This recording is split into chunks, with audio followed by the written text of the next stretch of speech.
Hello and welcome to another CAD clip on AutoCAD 2007 3D. And what we're talking about in this lesson is interference checking, which is really a no-brainer. And I'll just get right into it. I've got some solids here. If I list this, I've got a 3D solid and it's a cylinder, and I've basically copied it 3 times, and all I've done here is change the properties, change the color of these objects just so they stand out a little bit. So nothing fancy there. And then I can go into a 3D view and I can change my visual styles as I please, and all I'm going to do is, using shift middle mouse button, is pan around here. Okay, and I'm going to cause these objects to kind of interfere with each other.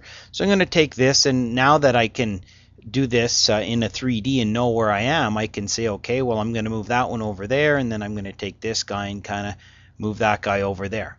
Okay, and I can go back into my wireframe if I want. I can go back and look from the top. I've got some areas that interfere.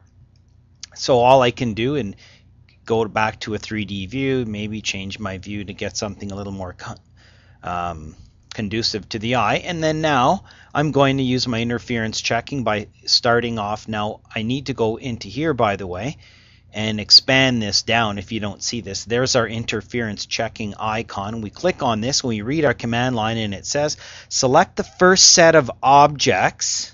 Okay, and then there's an S for settings, and we can type S for settings, and we can say how it's going to display. We're going to see that a little bit later, and also it's going to show the visual style, whether how we want it to display. And 3D wireframe is actually good, and you'll see why. So just a couple things there under settings.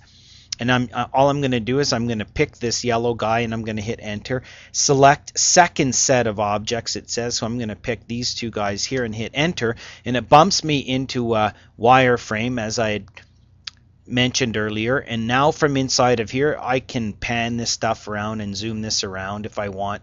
Maybe auto hide that. As soon as I hit escape, my interference checking dialog box comes back, and now what I can do is I can say next and next, etc. Okay, zoom to pair. If I take the zoom button off, now what happens is, if I go back into here, for instance, pan, I can zoom out, move that off to the side, hit escape, and now when I go next, next, next, it's going to find previous, okay, those objects. Now when I close this off, it can make actual solid objects out of the interference areas. Okay, there's 2 sets of interference objects. So delete interference objects. I'm going to take that off, which means don't delete them, which means create them. And then I'm going to hit close.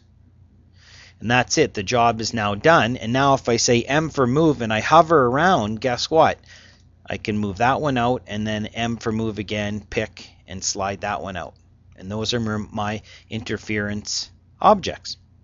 So you can do that with all different types of solids. Okay, back to my dashboard.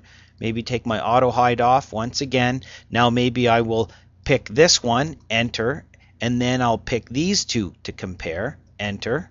Okay, I can get inside of there, zoom to pair, etc. Previous, next, next, etc. Use your zoom buttons over here. It's not complicated. Take your delete off, hit close, M for move.